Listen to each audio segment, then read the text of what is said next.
Punjab assembly में senate की एक जनरल नशस्त पर इंतखाबी अमल पीर को होगा। पंजाब असम्बली में पार्टी पोजीशन के मुताबिक हुकूमती इत्तेहाद को 261 वोटों के साथ वाज़ेह बढ़तरी हासिल है।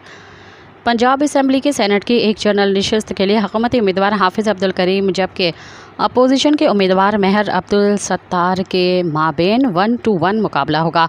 हुकूमती इत्तेहाद को 261 वोट के साथ वाज़ेह बढ़तरी हासिल है, जबकि पंजाब असम्बली में अपोजिशन के वोटों की तादाद 108 है।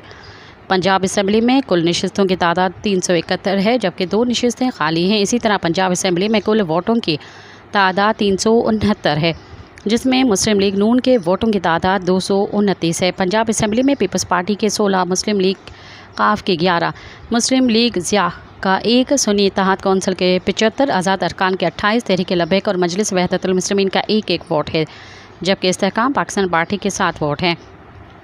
वाज़ेह है कि सेनेट की नशिस्त पर कामयाबी के लिए 184.5 वोट दरकार हैं। सब्सक्राइब कयो अवामी न्यूज़ HD के ताज़ा तरीन ख़बरुन ला ॾिसंदा रहो अवामी न्यूज़ HD।